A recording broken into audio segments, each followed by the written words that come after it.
Entre os aliados europeus da Ucrânia, há uma mudança discreta, mas crescente, em direção à noção de que o conflito com a Rússia só terminará por meio de negociações entre Kiev e Moscou, envolvendo concessões de território por parte de Kiev. Bom, de acordo com o jornal The Washington Post, tal conversa ganhou maior urgência com a vitória eleitoral de Donald Trump, que disse que acabaria rapidamente com o conflito, sem detalhar como, e sinalizou que poderia apoiar um acordo que mantivesse parte do território que passou para o controle da Rússia nas mãos dos russos. Na Europa, as discussões a portas fechadas também foram alimentadas por uma situação sombria no campo de batalha, com as forças ucranianas na defensiva e recuando em vários setores da linha de frente, além do medo da diminuição do financiamento dos Estados Unidos. Ainda segundo o jornal, entrevistas com 10 diplomatas europeus e da OTAN,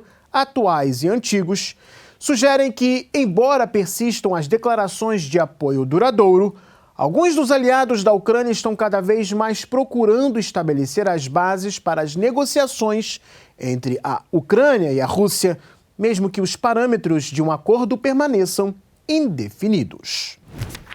As autoridades europeias e da OTAN reconhecem que as conversas sobre concessões territoriais já não surpreendem tanto quanto antes, e os diplomatas não as enquadram como terra pela paz, mas sim como terra pela segurança da Ucrânia. Ou seja, uma mudança nos termos para suavizar melhor a ideia de que um acordo envolvendo concessão de territórios seria uma derrota da Ucrânia, ou melhor, da própria OTAN. Atualmente, há um amplo reconhecimento de que as negociações podem ocorrer mais cedo do que o esperado, que elas implicarão em algumas concessões, disse Camille Grant, ex-secretário-geral adjunto da OTAN e membro de políticas do Conselho Europeu de Relações Exteriores, ao The Washington Post. Os líderes europeus têm um grande ponto de interrogação sobre como a equipe de Trump vai querer agir, disse ele.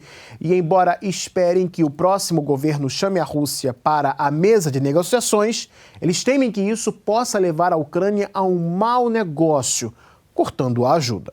Não sabemos como vai atuar o presidente Trump, mas podemos aventurar que no va a aumentar la ayuda militar a Ucrania, ¿verdad? ¿Verdad que no? Más bien la va a disminuir. Podemos razonablemente pensar que la va a disminuir o incluso reducir drásticamente. Parece más razonable que lo contrario. Apoiar o exército ucraniano pelo tempo que for necessário é o único caminho para as negociações, afirmou o presidente francês Emmanuel Macron na terça-feira, 12 de novembro, ao lado do novo secretário da OTAN, Mark Rutte.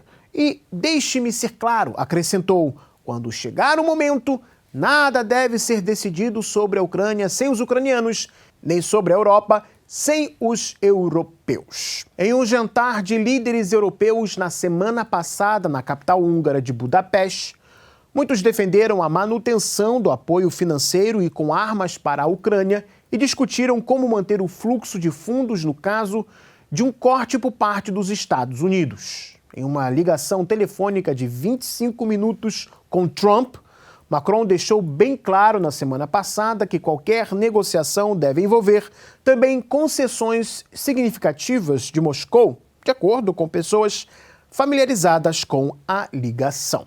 Por sua vez, o chefe da OTAN fez uma aposta em continuar o conflito armado com as seguintes palavras. We need to raise the cost for Putin and his enabling authoritarian friends by providing Ukraine with the support it needs to change the trajectory of the conflict. Só que tudo isso que foi dito não é nada de novo. Aliás, ao longo dos anos do conflito armado, a Ucrânia recebeu diversos armamentos, dinheiro, informações valiosas obtidas por satélite, apoio de drones da inteligência dos Estados Unidos e da OTAN, e nada, absolutamente nada, nem mesmo as milhares de sanções contra a Rússia foram capazes de recuperar os territórios perdidos. E a situação continua na mesma linha, à medida que os russos vão avançando. Todo esse cenário mostra o que era antes inimaginável para os europeus, agora mais propício para discussões. A Ucrânia vai ter que fazer concessões. E até Zelensky parece estar percebendo isso com maior clareza. Segundo o Financial Times, Zelensky, ainda em setembro deste ano, ou seja, antes da eleição presidencial dos Estados Unidos, recebeu conselhos tanto de políticos europeus quanto de republicanos dos Estados Unidos para melhor formular suas propostas para Trump, que incentivariam o republicano a ter melhor cooperação com a Ucrânia. Como fruto disso, na época, Zelensky fez um conjunto de propostas para o republicano em caso de sua vitória na eleição. Entre as propostas que fazem parte do seu chamado plano de vitória, existiriam 2 pontos interessantes. O primeiro, tropas norte-americanas baseadas na Europa seriam parcialmente substituídas por soldados ucranianos, uma estratégia para a Ucrânia se inserir mais na OTAN. O segundo ponto, elaborado pelo senador norte-americano Lindsey Graham, seria a Ucrânia oferecer recursos naturais aos seus parceiros ocidentais, ou seja, uma isca para atrair Trump com oferta de recursos naturais baratos para a indústria dos Estados Unidos e europeia serem mais competitivas face à atual concorrência dos produtos chineses no mercado internacional. As propostas de Zelensky também incluiriam a possibilidade de Trump escolher pessoalmente quais empresários poderiam fazer negócios dentro da Ucrânia. Da mesma forma, empresas ucranianas que dependem da tecnologia chinesa a substituiriam pela norte-americana, em particular empresas de telecomunicações. Em outras palavras, as propostas seriam entregar riquezas naturais, reservar o mercado nacional e dar maiores poderes a Washington em troca de maior complacência de Trump com a Ucrânia.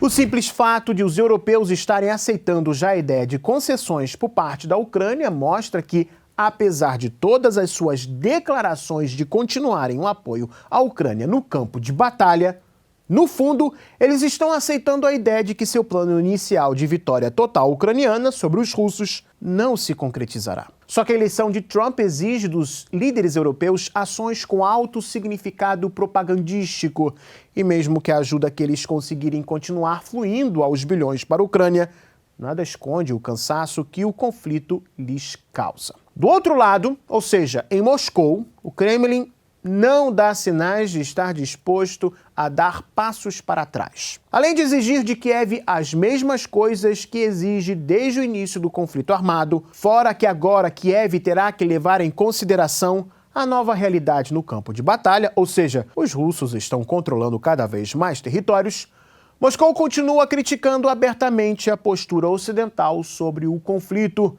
Isso porque, para a Rússia, a única preocupação dos líderes ocidentais é que a reputação do chamado Ocidente coletivo não seja afetada. Мы сейчас угроза сегодняшнего дня. Нельзя допустить, чтобы Россия доказала, что она сильный игрок, и чтобы она подорвала репутацию Запада. Им на Украину наплевать. Репутация Запада. Вот мы сказали, что на Украине будет такое правительство, а тут кто-то вдруг посмел возражать. Россия, да, ну ничего, большая страна, но надо ее поставить на место. Вот о чем речь идет. А совсем не о судьбе украинского народа. E se você gostou deste vídeo, deixe o seu like, se inscreva no Gazeta do Mundo, acione o sininho e também deixe o seu comentário. E lembrando para vocês que eu estou postando diariamente material no Twitter. O link você confere na descrição deste vídeo. Até a próxima vez, pessoal. Tchau, tchau.